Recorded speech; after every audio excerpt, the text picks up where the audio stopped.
Non, mais en gros, si les Blancs achètent tout, nous, on va rester avec quoi même, en fait? Hein? En tout cas, c'est fait. Mael Organics a été racheté par P&G, Procter Gamble. Donc, Mael Organics n'est plus Black Owned. Et je vais pas vous mentir, ça fait mal. Si vous avez commencé votre Natural Hair Journey dans les années, disons, 2012, 2013, 14, vous comprenez un petit peu la peine qu'on ressent d'avoir supporté un business aussi longtemps juste pour qu'il soit vendu et ouvert à d'autres ethnicités. Ça fait mal. Si c'est la première fois que je pop-up sur ton écran, alors moi c'est Suzy, LC Fluffy, et sur cette chaîne on parle de cheveux naturels, on parle de perte de poids et on fait des vidéos analyse / commentaires et c'est le gros de la chaîne. Donc on y va, let's go! Alors aujourd'hui on va parler d'un fléau qui mine la communauté cheveux naturels depuis beaucoup d'années maintenant.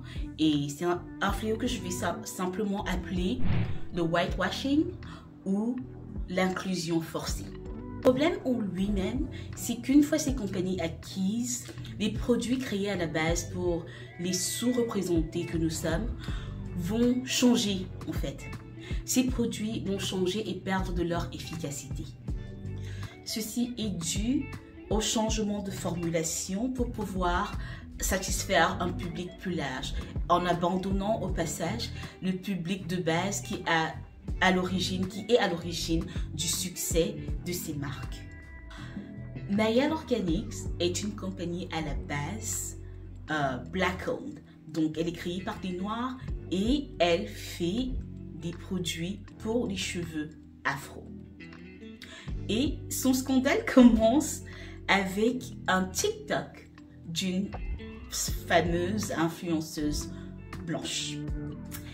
Et dans son TikTok, elle cite donc un produit de Mael Organics qui est l'huile de romarin, rosemary oil. Donc elle cite ce produit comme étant la raison pour laquelle elle a de beaux cheveux blonds et longs et tout le tralala qui va avec. Pas besoin de vous dire que la même semaine, il était quasi impossible d'en trouver.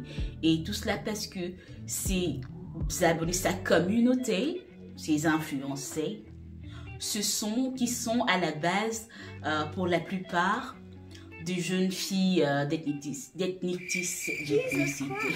d'ethnicité blanche qui se sont ruées dessus, mais alors ruées dessus, rendant impossible pour les filles à cheveux afro de s'en procurer.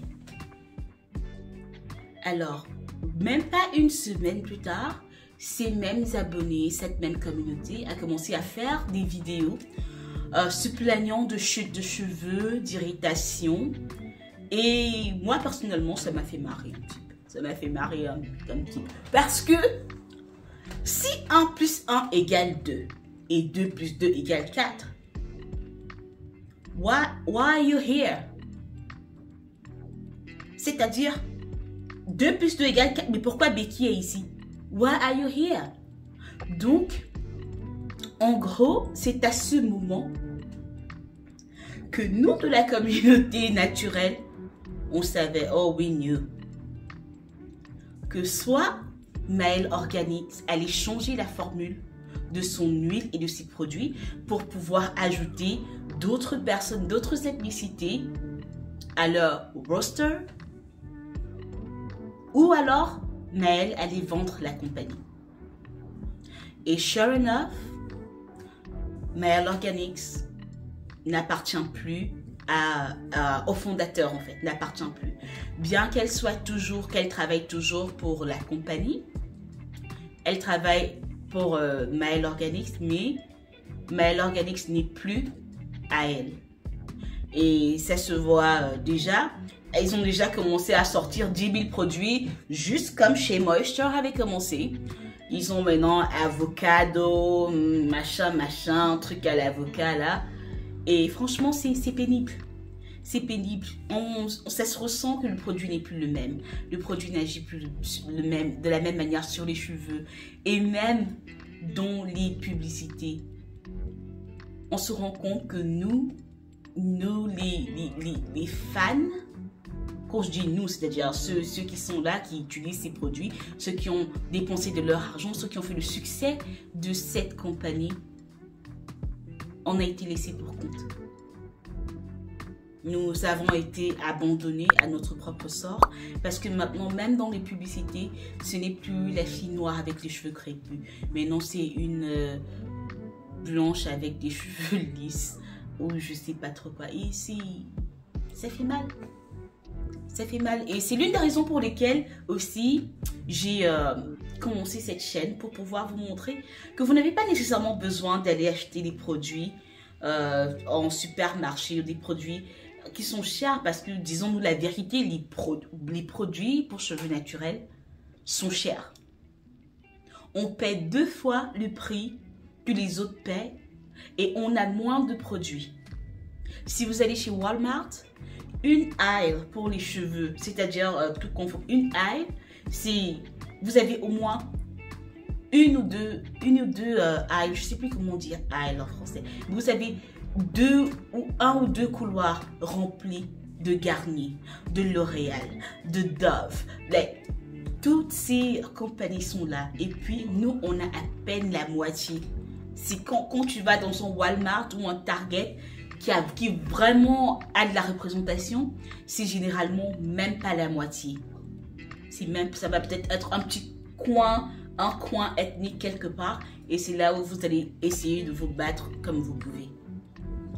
Et franchement, vous n'avez pas besoin de toutes ces choses. C'est pour ça qu'on a les DIY. Quand vous voyez, parfois on fait des huiles et tout. On fait des mélanges. Et c'est également pour ça. Pour qu'on n'ait pas toujours à souffrir. Pour qu'on n'ait pas toujours à se plaindre en fait. Et bon, sur un autre point, félicitations à Mayel Organics parce que, pour dire vrai, le point d'un business, c'est de faire de l'argent. Et si vous arrivez à vendre votre compagnie à des milliers de dollars, millions de dollars, mais si un gagne, un gain, c'est un win-win, ok, c'est une win-win situation. Donc tout le monde gagne côté business pour eux. Donc, félicitations à Mayel Organics et nous, on va continuer à aller pleurer dans notre coin, de l'autre côté. Bon, mais c'était toute la vidéo, c'était ça pour la vidéo d'aujourd'hui. J'espère que vous avez apprécié et on va continuer à faire des petits DIY. Des petits DIY. On va continuer à faire nos DIY. J'ai des recettes qui viennent bientôt, qui sont franchement super bien. Donc, si vous avez la possibilité, allez-y et déjà, abonnez-vous, likez et partagez. Et aussi, faites un tour du côté de Facebook. J'ai créé un groupe où je partage des astuces. Mais ces astuces, c'est seulement pour le groupe. Et aussi, vous avez la possibilité de poser des questions et d'envoyer des vidéos où tout le monde peut répondre à vos vidéos et tout ça. Donc, nous sommes encore une petite communauté. Mais je vous assure, ça va être super, hyper bien. Donc, allez-y. On se retrouve sur Facebook. Et définitivement, la semaine prochaine, c'est with me, gang. Et on se retrouve pour une nouvelle vidéo. Passez une bonne semaine. Mouah. Bye bye.